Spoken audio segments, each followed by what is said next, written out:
नमस्कार, आप देख रहे हैं सिटी सेंटर शो। मुंबई के मलाड स्टेशन से मैं हूं पूजा भारद्वाज। महाराष्ट्र में 8,129 और मुंबई में 529 कोरोना के नए मामले सामने आए हैं। तेजी से संक्रमण के मामले घट रहे हैं, लेकिन जो ये लोकल की तस्वीर आप देख रहे हैं, इसमें भीड़ इसलिए कम है क्योंकि सिर्फ एसेंशियल सर्विसेज से जुड़े लोगों को ही इसमें यात्रा करने की इजाजत है।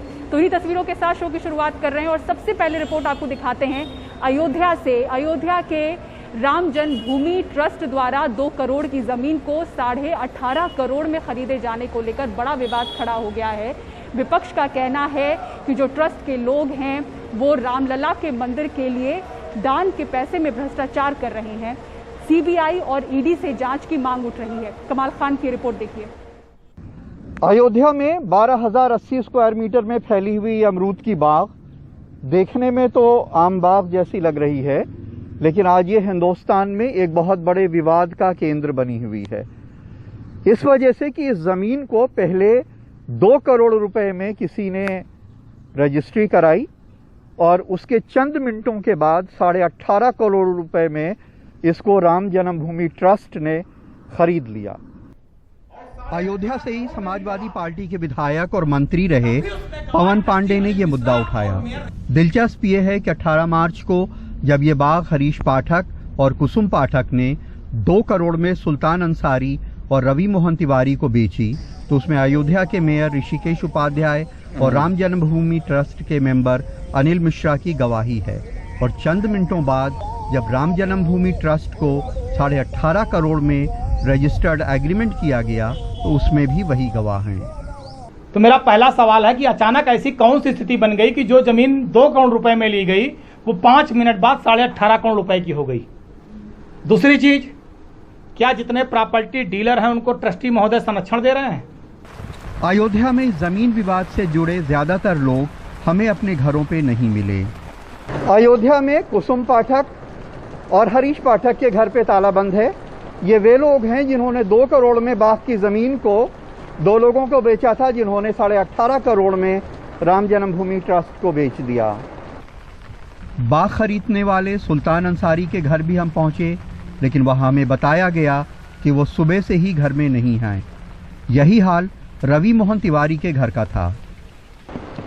अयोध्या में ये रवि मोहन तिवारी जी का बंगला है। ये वो शख्स हैं जिन्होंने कुसुम पाठक और हरीश पाठक से उस बाग को खरीदा है 2 करोड़ में, जिसे उन्होंने 18.5 करोड़ में राम मंदिर ट्रस्ट को बेचा है। हम यहाँ आए थे उनसे ये जानने के लिए कि आखिर क्या हुआ जो चंद मिनटों में उन्होंने 16.5 करोड़ रुपए का मुनाफा कमा लिया, लेकिन बताया गया कि वो यहाँ पे मौजूद नहीं है।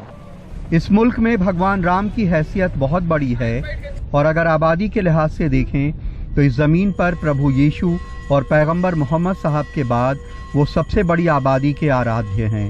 इस धरती पे रहने वाले करोड़ों हिंदू उनका नाम अपने नाम के आगे पीछे लगा के खुद को धन्य समझते हैं। अगर ऐसे भगवान के मंदिर जन्म स्थान के नाम पे भ्रष्टाचार के आरोप लगें तो उनके चाहने वालों का दिल टूटता है। ये मैं ही कहूँगा कि पहले तो जांच हो, यदि ये बात सही है तो उस पर कार्रवाई हो, नहीं है तो जो लोग इस पर आरोप लगाए हैं उनके ऊपर कार्रवाई किया जाए, उनके ऊपर मुकदमा किया जाए।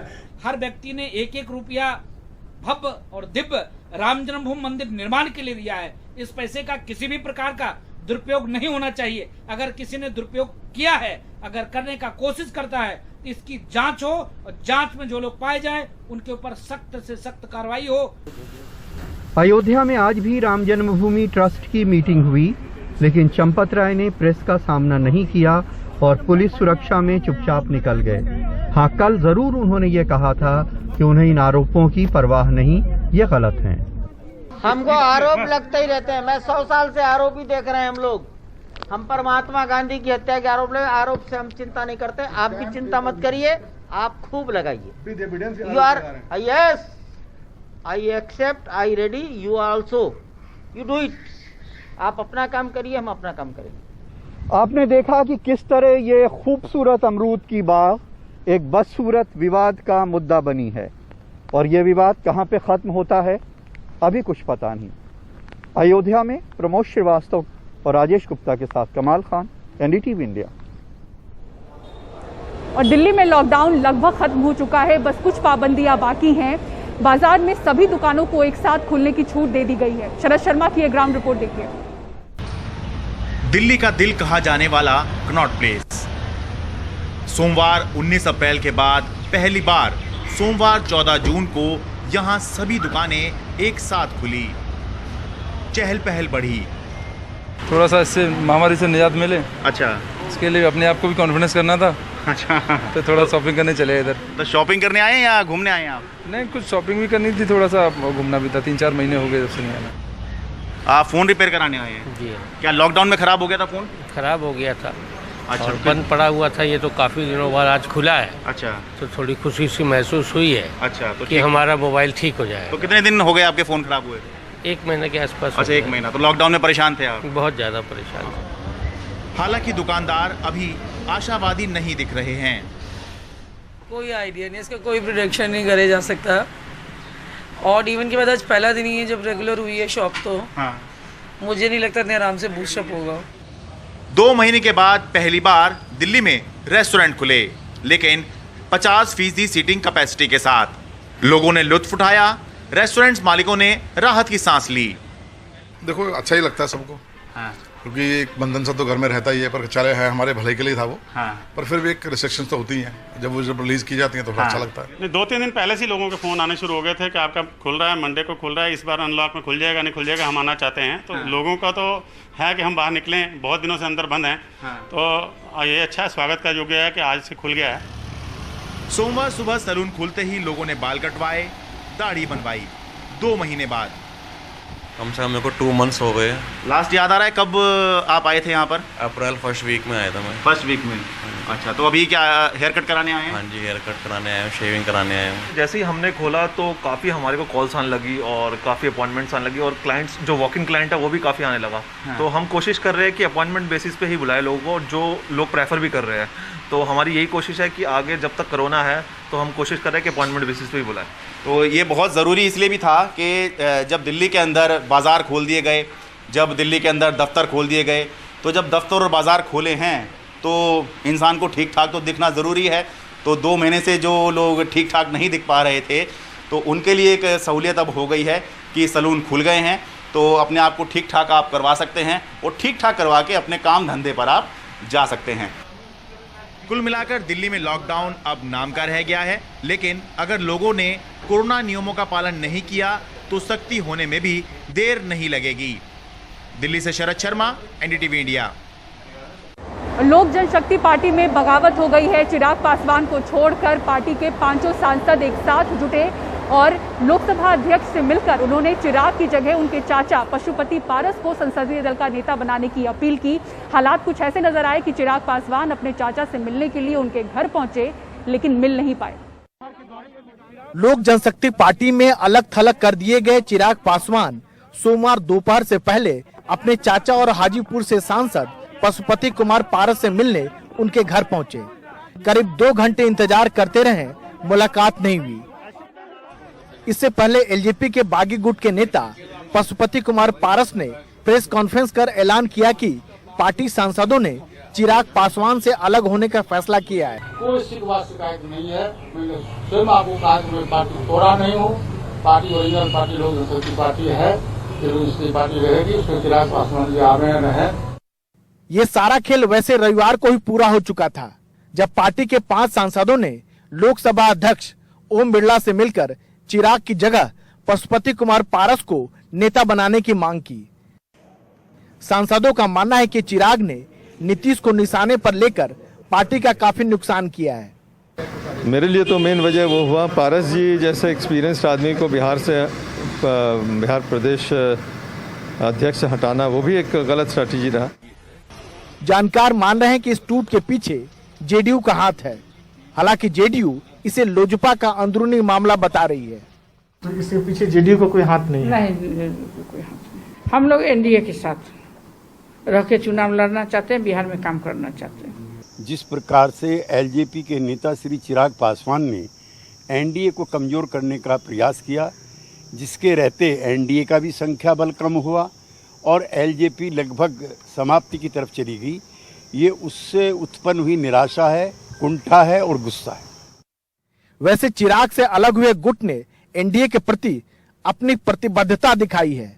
केंद्र के मंत्रिमंडल विस्तार पर सबकी नजर है, लेकिन सवाल है अगर जेडीयू इन बागी सांसदों के पीछे है तो बीजेपी चिराग को अहमियत देगी या बागी सांसदों को। बिहार विधानसभा चुनाव में नीतीश कुमार के खिलाफ आग उगलते चिराग पासवान को बीजेपी की सह हासिल है, ये बात सब मानते रहे। उधर बिहार में जेडीयू और बीजेपी के बीच अंदरूनी टकराव जारी है। अब ये देखना दिलचस्प हो सकता है कि लोक जनशक्ति पार्टी के टूट का बिहार के राजनीतिक समीकरण पर क्या असर पड़ता है। पटना से मनीष कुमार के साथ नई दिल्ली में जेवियर थॉमस के साथ राजीव रंजन, एनडीटीवी इंडिया। सुशांत सिंह राजपूत की पहली बरसी पर किस तरह से उनके फैंस और फिल्म जगत ने उन्हें याद किया, दिखाएंगे आपको ब्रेक के बाद। बने रहिए सिटी सेंटर शो के साथ।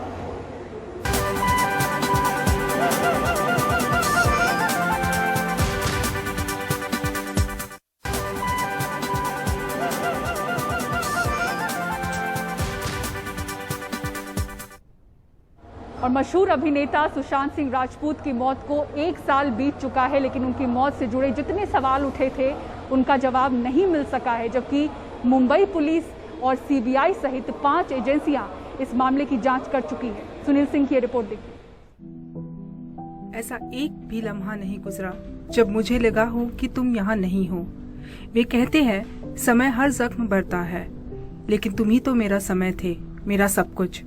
मैं जानती हूँ अब तुम मेरे फरिश्ते हो, अपने टेलीस्कोप से चांद से मुझे देख रहे हो, मेरी रक्षा कर रहे हो। सुशांत की पहली पुण्यतिथि पर रिया चक्रवर्ती ने इंस्टाग्राम पर एक लंबा पोस्ट किया। रिया ने साल भर में कई आरोप झेले, गिरफ्तार भी की गई, लेकिन अभी तक इंसाफ का अता पता नहीं है। सुशांत के उस इंसाफ का जिसके साथ उनकी किस्मत भी बंधी है। दरअसल सुशांत सिंह राजपूत की मौत दुर्भाग्यपूर्ण ढंग से कई विवादों में घिर गई, जिसमें राजनीति तक चली आई। ठीक 1 साल पहले 14 जून 2020 को सुशांत सिंह राजपूत अपने बेडरूम में पंखे से लटकते मिले थे।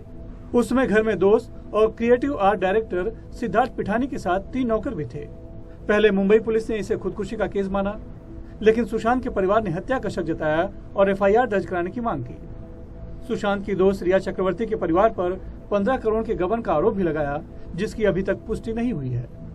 इस मामले में बिहार पुलिस और मुंबई पुलिस भी आपस में उलझती नजर आई।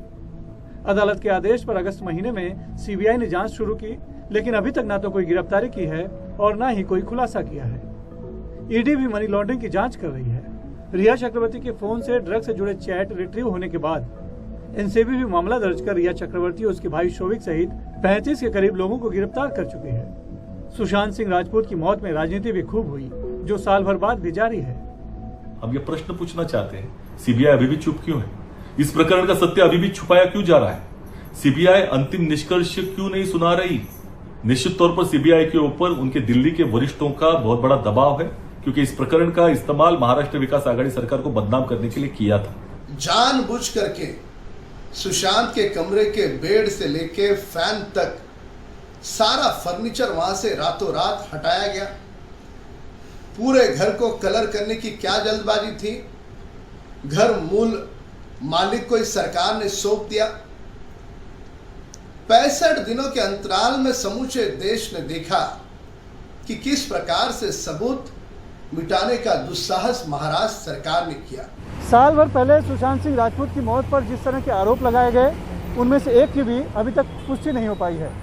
उन आरोपों की वजह से एक बड़े कलाकार की मौत तमाशे में बदल गई। सवाल है, इस विवाद से जुड़े अलग अलग पक्ष मृत्यु की गरिमा का सम्मान करेंगे और एजेंसियां किसी राजनीतिक दबाव में आए बिना कोई अंतिम रिपोर्ट देंगी। मुंबई से अपने सहयोगी गणेश परब और कैमरामैन राजेंद्र दयालकर के साथ सुनील सिंह, एनडीटीवी इंडिया के लिए। और मुंबई के मलाड स्टेशन से सिटी सेंटर की पूरी टीम को दीजिए इजाजत। खबरों के लिए देखते रहें एनडीटीवी इंडिया। नमस्कार।